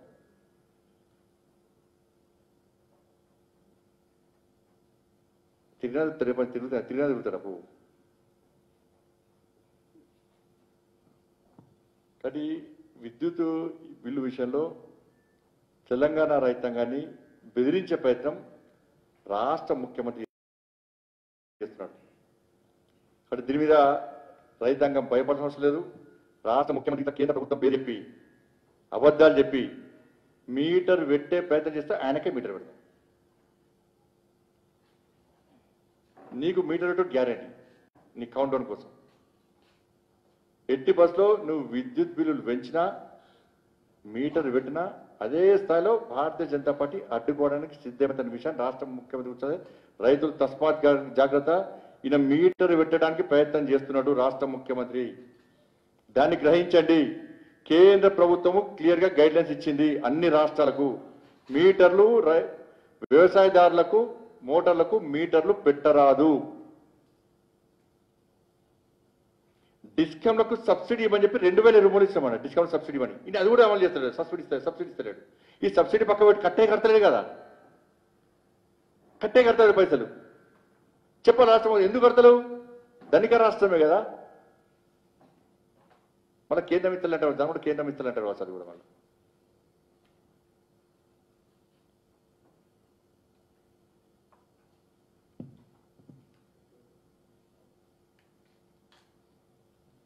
వాళ్ళ రాజ్యాంగం గురించి ఇంత ఘోరంగా మాట్లాడిన కుమారా నిన్నడవచ్చు.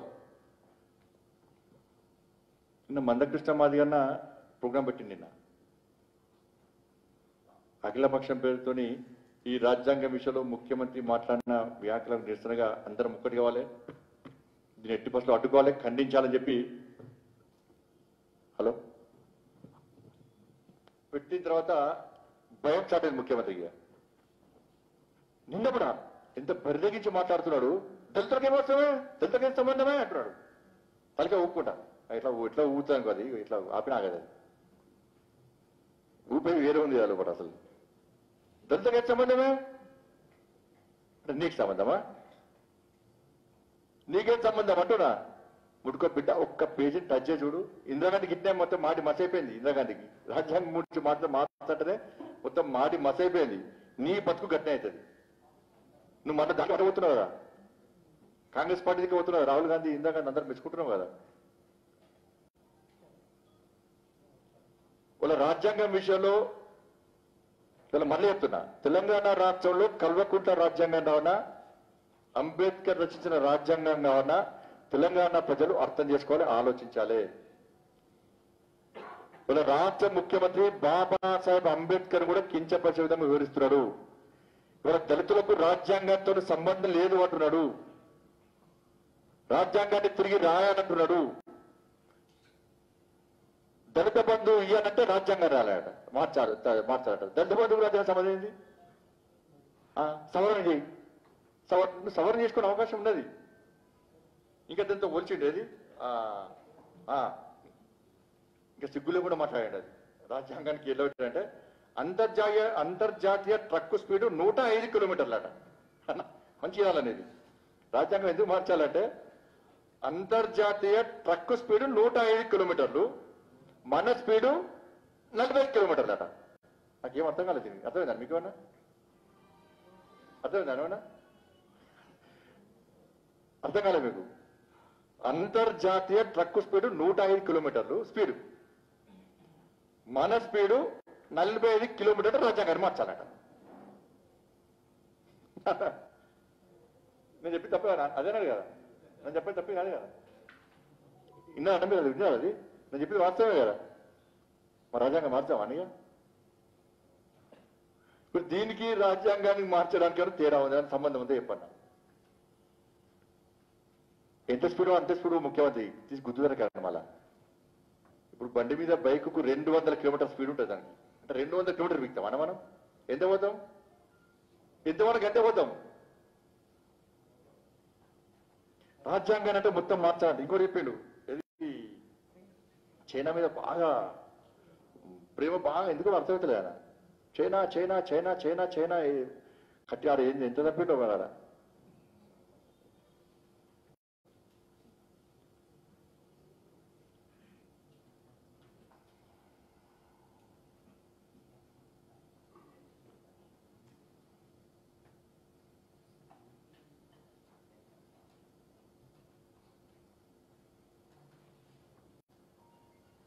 చైనా అధ్యక్షుడు జిన్పింగ్ చైనా రాజ్యాంగం చాలా మంచిది అన్నాడు.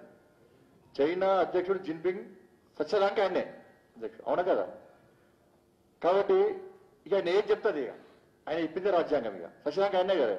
ఇప్పుడు ఈయన అదే ఇక అంటే నేను ఉన్న రోజులు నేను ఇక సత్యదానికి ఆయన ఉన్న బతుకున్న రోజు, ఎందుకంటే నేను ఇంకో జాబ్ కోరుకున్నాను. ఎందుకంటే మళ్ళీ చెప్తున్నావా, మా కేసీఆర్ గారు మన తెలంగాణ రాష్ట్ర ముఖ్యమంత్రి మళ్ళీ చెప్తున్నా నిండు నూరేలు ఆయుర ఆరోగ్యాలతో అష్ట ఐశ్వర్యాలతో ఇంకా బతకాలి, ఇంకా దోసుకోవాలి, ఇంకా తదాసు దేవతలు దండపడుతుంది. మళ్ళీ లేకపోతే తలకాయ చెప్పాలి, దోసుకుంటే ఇంకా తలకాయ పెట్టదు.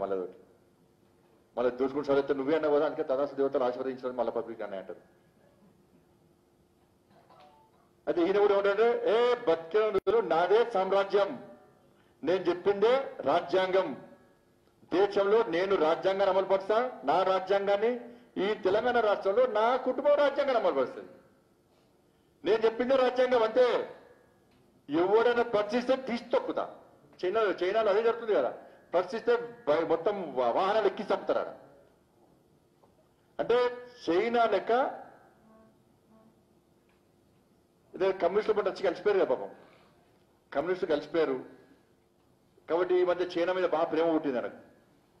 ప్రేమ పుట్టి చైనా ఎట్లా అన్నారో అట్లా అటువంటి రాజ్యాంగం వాళ్ళే మార్చుకున్నారట.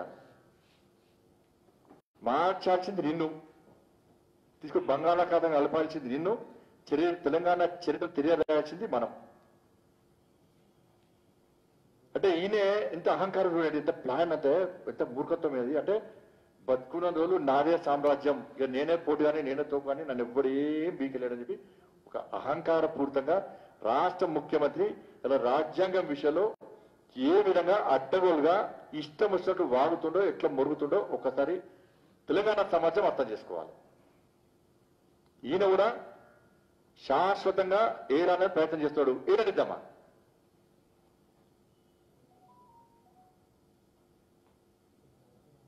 డబుల్ బెడ్రూమ్లు రాబోయిన రాజ్యాంగంలో ప్రశ్నించవద్దు. దళితుడు ముఖ్యమంత్రికి ఏ వ్యక్తి ముఖ్యమంత్రి కావద్దు, ఆయన కుటుంబానికి ఇప్పుడు ముఖ్యమంత్రి కావద్దు. ఒప్పుకుంటారా రాజ్యాంగం అనేది? 3 ఎకరాలు అసలు వేయడు, అయితే ఈ పద్ధతి సాగిస్తాడు. ఒప్పుకుంటారా మీరు? నోటిఫికేషన్ సాధించలేదు, ఇక ఒప్పుకుంటారా మీరు? ఆయన కుటుంబం మాత్రమే రాజ్యం వెళ్తుంది, ఒప్పుకుంటామా చెప్పండి? ఇటువంటి రాజ్యాంగాన్ని కేసీఆర్ కల్వకుంట్ల రాజ్యాంగాన్ని తీసి బంగాళాఖాతం ఎన్ని పాత్ర చేస్తాం బిడ్డ. ఎదుటోటి కించపరచుడు, ఎదుటోటి అమరపరచుడు. నేను అంటాను ఇంకా ఏమంటాడు, నీటే మాట్లాడాలి, విమర్శ ఏంటి చాలా నీటే మాట్లాడేది. నేను మాట్లాడేనా అంటుండు, ఉన్నాయా బూతులే అనే వీడియో ఉంది, అది నేను తిట్టలే అంటుండు. 2 అన్నవేలు, 3 అన్నవేలు, కుక్కల కొడుకు అన్నవేలు, గాడి కొడుకు అన్నవేలు, నరుకుత అన్నవేలు, 3 ముక్కలు 6 lucky number, sorry lucky number 6 ముక్కలు నరుకుతాన్నవేలు,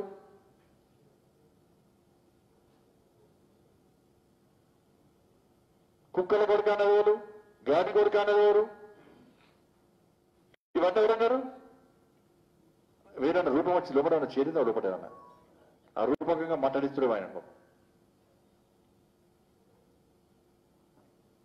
అంటే ఇంత దుర్మార్గంగా ఒక రాష్ట్ర ముఖ్యమంత్రి ఒక నీచ స్థాయికి దిగజారి ఇవాళ ప్రజలు చూసి నిన్ను అసహించుకుంటున్నాను. నేను వాస్తవాలు మాట్లాడు, ఏది పడుతుంది ఏదో ఉన్నాయి లేని అన్ని చూపెట్టి, పాటే చూపెట్టి, కొత్త తెలిసినా తర్వాత నటించి యువకులను రెచ్చగొడతాడు, రైతులను రెచ్చగొడతాడు, తెలంగాణ సెంటిమెంట్ ప్రజలను రెచ్చగొడతాడు. దీనికి అంతటికీ కారణం ఏంటంటే మళ్ళీ చెప్తున్నా, ఈయన మీద ఎంక్వైరీ స్టార్ట్ అయింది, ఈయన చిట్టా బయటకు వస్తున్నది. కాబట్టి ఏం చేయాలి, ఏం చేసినా నన్ను నమ్మతలేరు, నా మాటలు నమ్మతలేరు. ఈ కోతలు కోసి కోసి లాస్ట్ అందరూ అర్థం చేసుకుంటున్నాను. నా ఈ కోతలు అర్థమైపోయింది. ఇచ్చిన హామీని ఒక్కటి నెరవేర్చలే. కాబట్టి ఏం చేయాలి అంటే కేంద్ర ప్రభుత్వం తిట్టాలి. కేంద్ర ప్రభుత్వం తిట్టి మళ్ళొక్కసారి తెలంగాణ సెంటిమెంట్ రగిలించాలి. తెలంగాణ సెంటిమెంట్ రగిలించడం ద్వారా రేపు ఈయన మీద విచారణ ప్రారంభమైతే నేను తెలంగాణ సెంటిమెంట్ రగిలించి తెలంగాణ సెంటిమెంట్ కోసం మళ్ళీ ఆలోచిస్తున్నా కాబట్టి కేంద్ర ప్రభుత్వం ఓరో లేక నా మీద విచారణ ప్రారంభం చేస్తుంది, నన్ను ఇబ్బంది పెడుతుందని చెప్పి తెలంగాణ సమాజాన్ని నమ్మించే కుట్రలో భాగమే రాష్ట్ర ముఖ్యమంత్రి వివరిస్తున్న తీరు. నువ్వు నెంబర్ 1 తెలంగాణ ద్రోహి. నేను మళ్ళీ అడుగుతున్నా, నువ్వు సంతకం ఎందుకు పెట్టలే? పార్లమెంట్ లో బిల్లు ప్రవేశపెట్టేటప్పుడు నువ్వు ఏడికి పోయినావు, ఏం బీకినావు? ఏడా నువ్వు పార్లమెంట్కి ఎందుకు పోలే? చెప్పాలి ఇప్పుడు రాష్ట్ర ముఖ్యమంత్రి.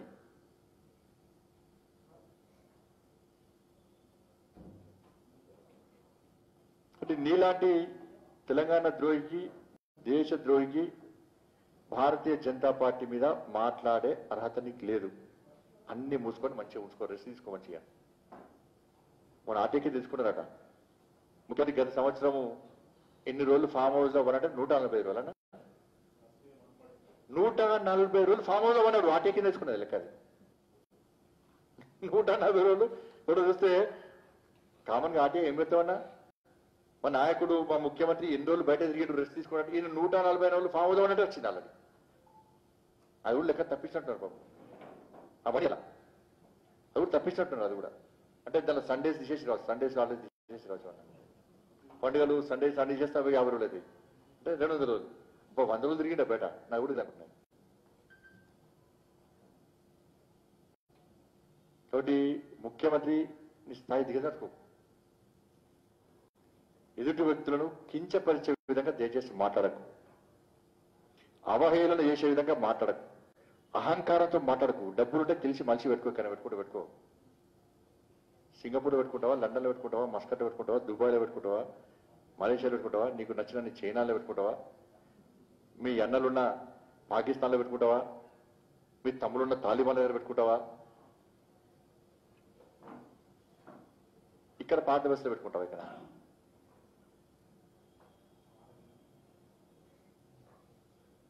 భారతీయ జనతా పార్టీ పాత బస్సులు గుర్తొచ్చింది. మత విద్వేషాలు తెచ్చగొడుతున్నారు. ఎక్కడ తెచ్చగొట్టారు? ఉత్తరప్రదేశ్ లో యోగి గారి ప్రభుత్వం ఏర్పడిన తర్వాత ఎక్కడైనా మత ఘర్షణలు జరిగినాయా? చెప్పాలి రాష్ట్ర ముఖ్యమంత్రి. నీ మూర్ఖత్వ పాలనలో ఇక్కడ తెలంగాణ రాష్ట్రంలో బైంసాలో జరిగింది. బైంసాలో నీ సీఎంఓ ఆఫీస్ నుంచి వచ్చినటువంటి ఆదేశాల వల్ల అక్కడ హిందూ యువకులు పీడీ యాక్ట్ పెడితే పిచ్చోడానికి పిల్లలకి పీడీ యాక్ట్ పెట్టకూడదని చెప్పి హైకోర్టు కొట్టేసింది పీడీ యాక్ట్ ను. ఏం జరిగిందో తెలియదు. రాష్ట్ర ముఖ్యమంత్రి బైంసాలో సంక్రాంతికి తగ్గాలు చేస్తే తగ్గాలు ఇప్పుడు సగ్నాలో ఉచ్చబోతున్న దొంగ నా కొడుకులు కొంతమంది. నాకు హిందువులైన తగలబెట్టిన మొత్తం బూట్ అయిపోయినాయి, నిలువ నీళ్ళ లేదు, సర్టిఫికేట్ కాకపోయినాయి, బంగారం ఎత్తుకపోయారు, మెడల పుస్తకాలు గుంజుకపోయారు. బైంసాలో నిలువ నీళ్ళు ఎప్పుడు బయట పరదలు ఎక్కువ బతికిన మావోళ్ళు. ఫైర్ ఇంజన్ ఆపుకోవడానికి ఫైర్ ఇంజన్ వస్తే ఫైర్ ఇంజన్ పైపులు పోసేసారు. ఇలా పసిపిల్లలకు ఆకలితుందని పాలు ఆడకపోతే పాలు తెచ్చే యువకుల మీద దాడి చేసి పెట్రోల్ వచ్చారు. ఏం చేసింది పోలీసు? ఏం చేసింది? నీకు కొమ్మ కట్టకపోతే అధికారులు ఏం చేశారు? హిందూ అయిన కాకట్టతో మందాకి వచ్చినట. మందాగేనా నువ్వు? మందాకి అధికారులు కొంతమంది పెట్టుకున్నావు. పచ్చకామరని లోకంత పచ్చాడు, నీలక అందరూ ఉంటారనుకుంటాను. బైంసాలో ఎంతమంది అలా తంగ విద్రోహంతో చర్యలు తీసుకొని చెప్పాలి రాష్ట్ర ముఖ్యమంత్రి. ఇల్లు తగలబడ్డది హిందువుల మీద, అలా ఇల్లు తగలబడ్డది హిందువుల మీద, దాడి చేసింది హిందువుల మీద, ఆస్తులను దొంతం చేసింది హిందువులది, బంగారం ఎక్కపోయింది హిందువులది,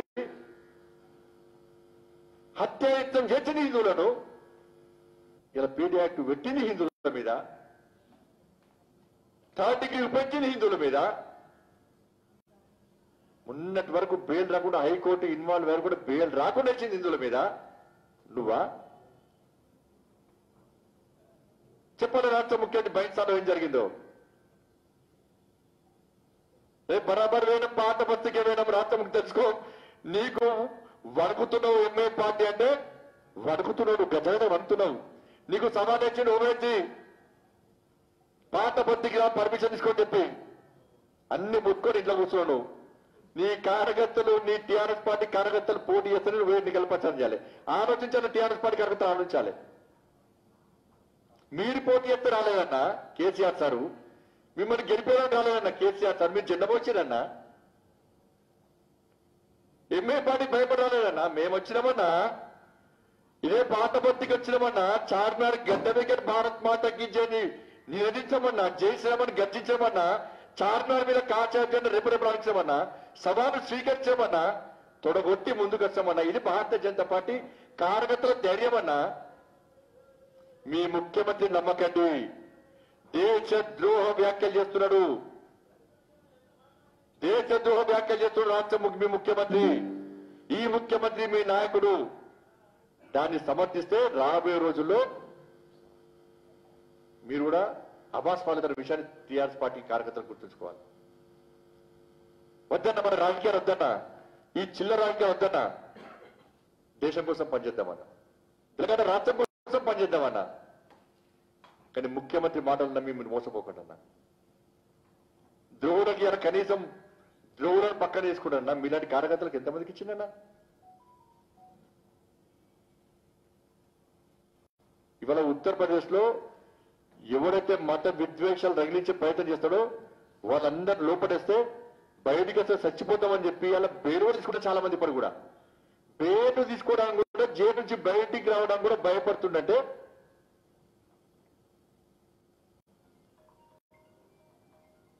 అంటే శాంతి భద్రత ఏ విధంగా కాపాడబడుతున్నాయో ఉత్తరప్రదేశ్లో ఒకసారి రాష్ట్ర ముఖ్యమంత్రి ఆలోచించుకోవాలి. కాబట్టి అన్నిటినీ ఏదో ఒక్కటి జరిగానే మొత్తం భూతత్వాన్ని చూపెట్టి వాళ్ళ మోసం చేసే ప్రయత్నం రాష్ట్ర ముఖ్యమంత్రి చేస్తున్నాడు. కర్ణాటక గురించి మాట్లాడాడు. ఇప్పుడు హిజాబ్ గురించి మాట్లాడి రెచ్చగొట్టింది ఎవరన్నా? నేను మాట్లాడాను ఎప్పుడు హిజాబ్ గురించి? మా పార్టీలు ఇక్కడ మాట్లాడారు ఏమన్నా? ఈయననే మాట్లాడాడు. అంటే రెచ్చగొడుతుంది. అంటే రాజ్యాంగం విషయంలో విశ్వసించింది కాబట్టి మళ్ళా మతం మీదకి లేపాలే, తెలంగాణలో మత విద్వేషాలు తగిలించాలి, మన దాన్ని బీజేపీకి నెట్టాలి. హిజాబ్ గురించి సుప్రీంకోర్టు క్లియర్ గా చెప్పింది, ఎక్కడ వ్యాఖ్యలు చేయొద్దు. మళ్ళీ నేను సుప్రీంకోర్టు ఆదేశాలు ధిక్కరించి వాళ్ళ వ్యాఖ్యలు చేసిండు. నీకు ముస్లిం మహిళలంటే గౌరవం ఉంటే నువ్వు త్రిబుల్ తలాక్ ను సమర్థిస్తున్నావా వ్యతిరేకిస్తున్నావా రాష్ట్ర ముఖ్యమంత్రి చెప్పాలి. త్రిబుల్ తలాక్ వల్ల ముస్లిం మహిళలు ఇబ్బంది పడుతున్నా లేదా? వాళ్ళ బతుకులు బర్బాద్ అవుతున్నాయా లేవా? ముస్లిం మహిళలు కూడా భారతీయ జనతా పార్టీకి మద్దతుగా ఉంటున్నారని భావించే హిజాబ్ అనే కొత్త సమస్యను తెలంగాణ రాష్ట్రంలో సృష్టించే ప్రయత్నము సాక్షాత్తు రాష్ట్ర ముఖ్యమంత్రి చేస్తున్నాడు. బెంగళూరులో, కర్ణాటకలో ఉన్నట మత విద్వేషాలు అగుస్తున్నాడు. అందుకే పెట్టుబడి వస్తలేవట. ఇవాళ 2022 ఇది కర్ణాటకలో బ్రోకర్ గా వ్యవహరిస్తున్నారా? నేను ఈ బొందా చేస్తే 1,00,000 కోట్ల పెట్టుబడి కర్ణాటక రాష్ట్రంలో.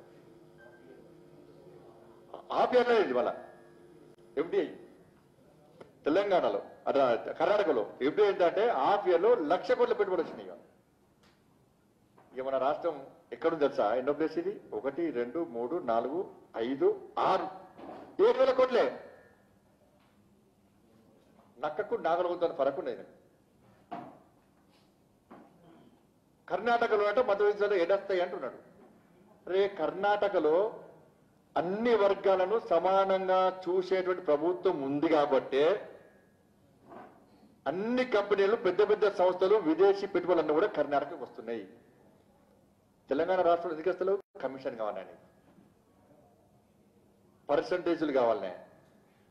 పర్మిషన్లు ఇస్తే పర్సంటేజా, జాగాలు ఇస్తే కమిషన్లేనే, దానిలో పార్ట్నర్షిప్ కావాలనే, నీ కుటుంబానికి పార్ట్నర్షిప్ కావాలి, నీ నాయకులకు పర్మిషన్ కావాలి, కమిషన్లు కావాలి.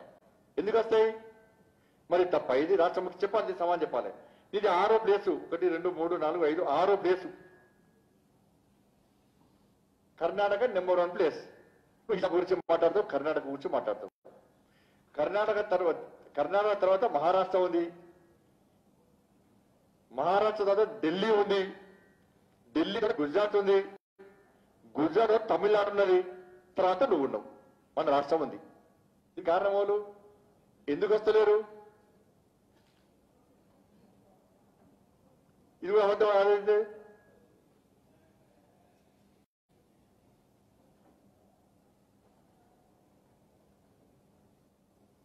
కాబట్టి వాస్తవాలు చెప్పాలి. రాష్ట్ర ముఖ్యమంత్రి స్థాయి వ్యక్తి వాస్తవాలు చెప్పాలి. నీ మాటలు నమ్ముతాడు.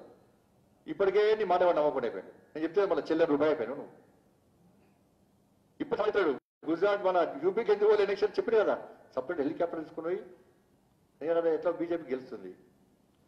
ఇలా పట్టించుకోడు. మళ్ళీ అబ్బో ఇక మళ్ళీ పోతే అవునా నిన్న ఇది ఎవరే అన్న ఎరికి అవునా సమతామూర్తి ఓలే అని దానిలో కుట్రుందన్న.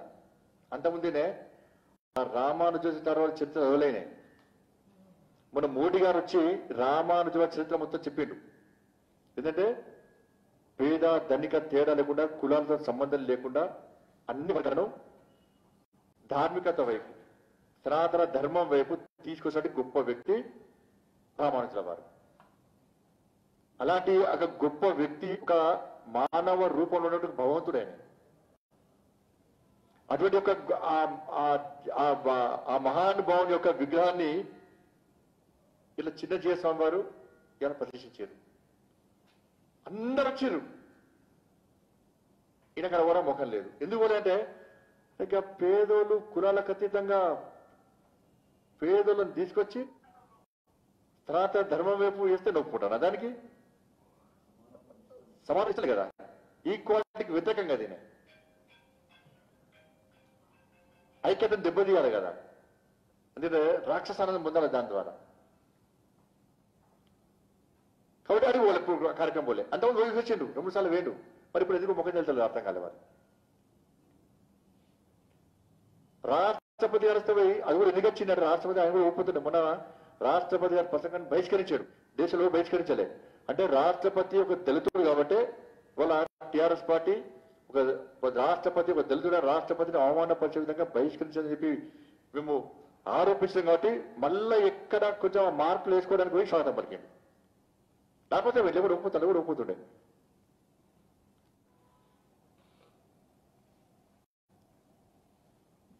అన్ని విషయాలు తెలంగాణ రాష్ట్ర ప్రజలు గుర్తిస్తున్నారు, గమనిస్తున్నారు, గ్రహిస్తున్న విషయాన్ని రాష్ట్ర ముఖ్యమంత్రి గుర్తుంచుకోవాలి. ఇప్పటికైనా వాస్తవం చెప్పు. లేకపోతే ఇట్లా కోసం ఎదుటి వ్యక్తిని కిట్టపరిచి నీకు డబ్బుందన్న అహంకారంతో మదంతో బలిపెక్కి బరిదెగ్గించి ఏది పడితే మాట్లాడదంటే తెలంగాణ సమాజం సహించదనే విషయాన్ని రాష్ట్ర ముఖ్యమంత్రి గుర్తుంచుకోవాల్సిందిగా హెచ్చరిస్తూ ముగిస్తున్నాను. ధన్యవాదాలు. నేను అడగారు ఉంటారు అది మాకేం తెలుసు. జాతీయ పార్టీ అంతర్జాతీయ పార్టీ వద్దన్నాడు. అంతర్జాతీయ పార్టీ పెట్టుకున్నాయి. అర్థం చైనా పోతారు కదా, చైనా ఇల్లు కొన్నాడు వచ్చామన్నా, దుబాయ్లో ఇల్లు కొన్నాడు, సింగపూర్లో ఇల్లు కొన్నాడు, పాకిస్తాన్లో ఉన్నాడు వచ్చామన్నా, పాకిస్తాన్లో కొన్నాడు. ఇలా దోస్తున్నాడు పేరు పేరు ఉన్నాడు బతుకున్నాడా ఉన్నాడు కదా. ఇద్దరు కంబైన్ గా ఫామ్ హౌస్ పెట్టుకున్నాడా పాకిస్తాన్లో. ఇప్పుడు తాలిబాన్ అక్కడే పెట్టుకున్నాడు ఒకటి. ఇక్కడ దోస్తుండే ఇక్కడ దోస్తు అక్కడ లింక్ ఉన్నది అన్న. కేసీఆర్ అనే వ్యక్తికి పాకిస్తాన్ ఉగ్రవాదంతో సంబంధం పక్కా ఉంది. లేకుంటే ఈయన పేరు ఈయన ఎందుకు ఫోన్ చేస్తాడు ఆయనాడు కదా. ఈయన అయిపోయినాడు. ఏం చెప్పి ఎట్లా అయిపోయింది నీకు? ఐఎస్ఐతో సంబంధాలు ఈయనకు ఉన్నాయి. అందుకే సర్జికల్ స్ట్రైక్ జరగలేని చెప్పి తప్పుడు వ్యాఖ్యలు చేస్తున్నాడు. పాకిస్తాన్ ఉగ్రవాదులు చచ్చిపోతే ఈయనకు చాలా బాధపడుతున్నాడు. వీర జవాన్లు చనిపెడితే వాళ్ళు త్యాగం చేసి త్యాగాన్ని గుర్తిస్తలేడు. అంటే ఈయనకు అక్కడితో సంబంధాలు పక్కా ఉన్నాయి 100%. ఎవరు చేకిండు అంటే ఇప్పుడు మీరు గుర్తుంచుకోరు ఎవరిని కలుస్తాడు. ఇప్పుడు ఇక్కడ పోయిండు ఎవరిని లల్లు ప్రసాద్ యాదవ్ జైలుకి పోయించు కదా, జైలుకి పోయించాడు కదా కలిసిడు. అలా కొడుకు వస్తే నేను పోలే మా నాన్న జైలుకి పోయిండు అన్నాడు. మా నాన్న పంపిస్తా అన్నాడు. స్పెషల్ ఫ్లైట్ ఈయన పంపిండు. దాంతోపాటు యూపీకి పైసలు పంపిండు, నన్ను విలువ అంటే ఎవరు విలువలే, పైసలు చంకపోయింది మంచిగా. ఈయన విలువలు ఎవడు, ఈయన వెళ్తే వాడు ఓటు పడతాయా? అయిపోయిందా? నిన్న మొన్న చిదంబరం పిలుస్తాను, చిదంబరం అంటే వీళ్ళంతా జైల్ మేట్స్, క్లాస్మేట్స్ గా జైల్ మేట్స్ అందరు కలుస్తారు. ఇక ఎందుకంటే చిదంబరం కూడా జైలుకి పోయాడు కదా, అడుగుతారు సార్ జైలు ఎట్లుండదు సార్ అని అడుగుతారు. జైల్ మేట్స్ అంతా ఒక్కరెత్తురు. ఇక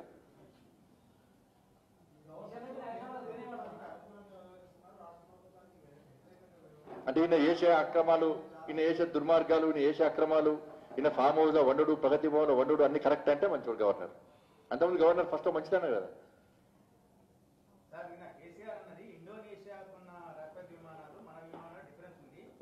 అన్న సుప్రీం ఇదేంటి ఇప్పుడు నేను రాసిందా? ఇది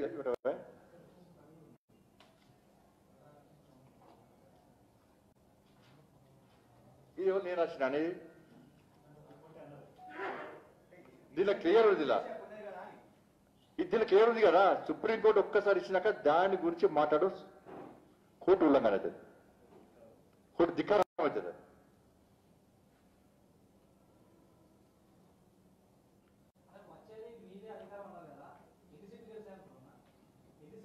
అన్ని సీట్లు మేము గెలుస్తాం. ఇవి ఏం చెప్పారో కేసీఆర్ సార్ మనం ఇప్పుడు సర్వే పీకే టీమా టీం పెట్టుకున్నాడు, స్ట్రాటజీ టీం పెట్టుకుంటే వాళ్ళు సర్వే వేస్తే 3 నెలల క్రితం భారతీయ జనతా పార్టీ 64 సీట్లు గెలుస్తుందని ఇచ్చారు. వాళ్ళ సర్వేలోనే 64 సీట్లు భారతీయ జనతా పార్టీ గెలుస్తుందని చెప్పి వాళ్ళ సర్వేలో వచ్చింది. వచ్చి తప్పనే డిప్రెషన్లకు లోనయ్యారు. ఇది 4 నెలల క్రితం. ఇది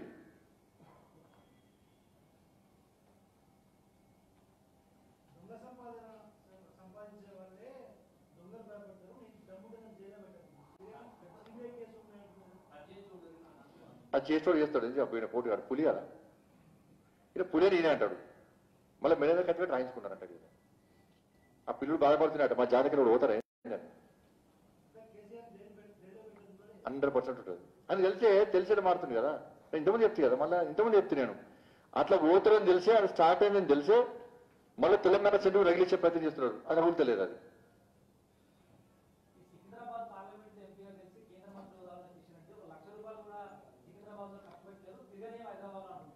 ఈయన పోటీగాడు, ఈయన రాజ్యం.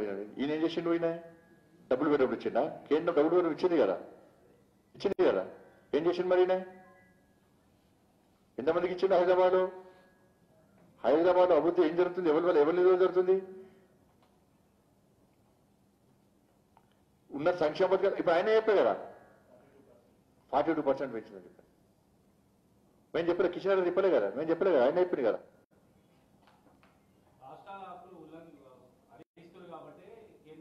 ఏం హరించారు చెప్పాలి కదా ఆయన, ఏం హరించారు చెప్పాలి కదా. ఏం హరించి ఇప్పుడు విద్యుత్ సంస్కరణలు అని చెప్పి దాని మీద చెప్పిన, వ్యవసాయ చట్టాలు దాని మీద చెప్పినాం, ఇంకేం హరించారు?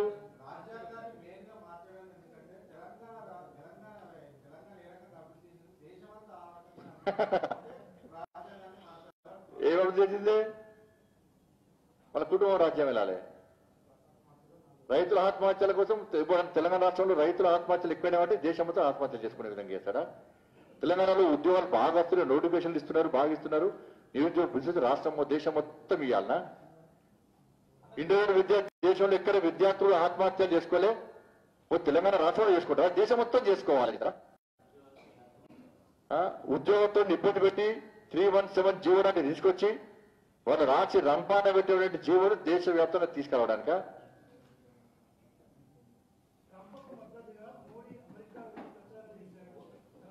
ఈయన చైనా మధ్య ఎవరిదనే? చైనా మధ్య పాకిస్తాన్ మద్దతుగా ఇంకేటన్నా తాలిబాన్ మద్దతు పొమ్మని చెప్పాడు.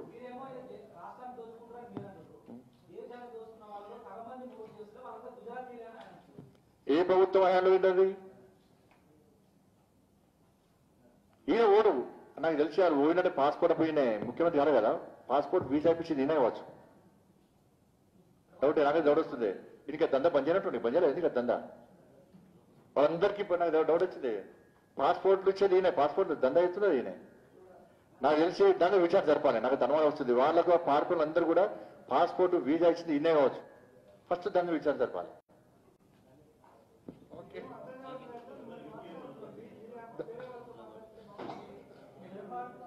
అంటే నాకు అట్లా అబద్ధాలు ఆడరాదు కానీ ఆయనకు అబద్ధాలు ఆడలేవాడు. అబద్ధాలు ఆడరాదు కదా, పూతలు పోయరాదు కదా, బూతులు మాట్లాడరాదు కదా. Okay, thank you thank you. Thank you very much.